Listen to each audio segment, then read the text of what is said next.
Hello दोस्तों, कैसे हैं आप लोग। हमारी आज की कहानी का नाम है सेवा। रावी, मेरा वॉलेट और घड़ी दो जल्दी, मुझे लेट हो रहा है। हाँ अभी लाई, ये लो अपना वॉलेट। सुनो, शाम को आते वक्त पापा जी की दवाइयाँ लेते आना। ठीक है ठीक है, रोज़ कोई ना कोई काम बता ही देती हो। झुंझलाते हुए मनीष ऑफिस के लिए निकल गया। तभी अंदर से ससुर सुभाष जी की आवाज़ आई। बहू जरा मेरा चश्मा देखना कहाँ रख दिया। ये लीजिए पापा जी, सुबह आपने टीवी के पास रख दिया था। बहू जरा वो अखबार भी पकड़ा देना। कुर्सी पर बैठे बैठे ही उन्होंने कहा। रावी की सासू माँ मनोरमा जी जो पूजा करने बैठी थीं, उन्होंने ससुर जी की तरफ तिरछी नज़रों से देखा। बाद में उन्होंने अपने पति को कहा, आप हर एक छोटे मोटे काम के लिए बहू को आवाज़ क्यों लगाते रहते हो। थोड़ा बहुत तो खुद भी हिलडुल लिया करो।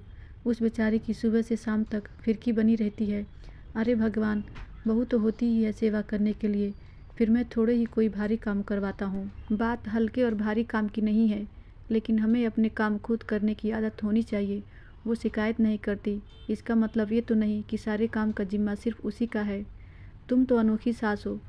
सबके घरों में तो सास ही तानाशाही करती हैं, लेकिन तुम तो ससुर को ही तानाशाह बना रही हो। सुभाष जी ने दांत खिखियाते हुए कहा। जी सास तो मैं हूँ, लेकिन हूँ तो मैं भी एक औरत ना। मुझे पता है सुबह से शाम तक काम करने के बाद कैसा महसूस होता है। उधर रावी फटाफट अपने काम निपटाने में लगी थी।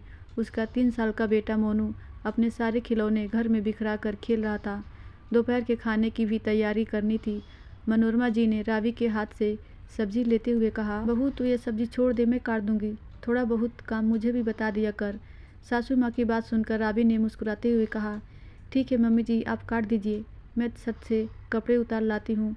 जैसे ही रावी ने छत पर जाने के लिए सबसे ऊपर वाली सीढ़ी पर पैर रखा, न जाने कैसे उसका पैर फिसल गया। लड़खड़ाते हुए वो धड़ाम से नीचे आ गिरी। गिरने की आवाज़ सुनकर मनोरमा जी और सुभाष जी भागे भागे आए।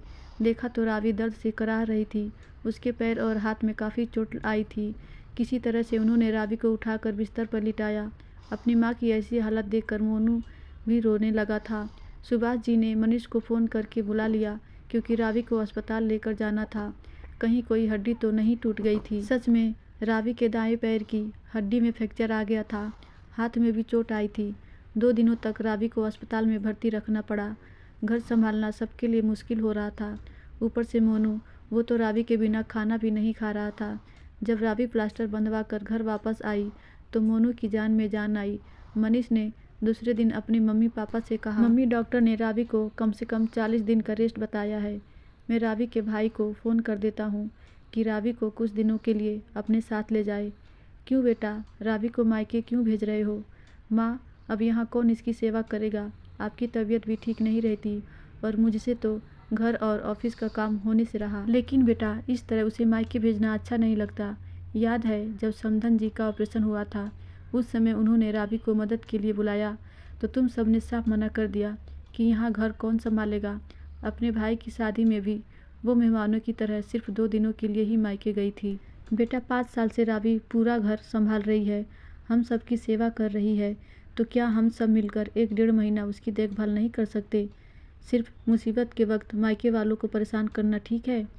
माँ का तर्क सुनकर मनीष की गर्दन नीचे झुक गई। आप बोल तो ठीक रही हैं मम्मी, लेकिन इतना काम कैसे होगा। बेटा, रसोई का काम मैं देख लूँगी। हम कुछ दिनों के लिए एक आया रख लेंगे जो रावी की देखभाल कर देगी और घर की साफ सफाई कर देगी। और तुम और तुम्हारे पापा को भी घर के कामों में हाथ बटाना होगा और मोनू को भी संभालना है। माना कि रावी की तरह नहीं, लेकिन क्या हम इतने लोग मिलकर कुछ दिनों अपनी बहू की सेवा नहीं कर सकते। ठीक है माँ, मैं आज ही कोई आया ढूंढता हूँ। अंदर कमरे में लेटी हुई रावी अपनी सास की बातें सुनकर उसकी आंखें सजल हो गई थीं। वो सोच रही थी, देर ही सही, उसे आज अपने इतने सालों की सेवा का फल मिल गया। अब वो दर्द में भी मुस्कुरा उठी। धन्यवाद दोस्तों, आशा करती हूँ ये कहानी आपको ज़रूर अच्छी लगी होगी।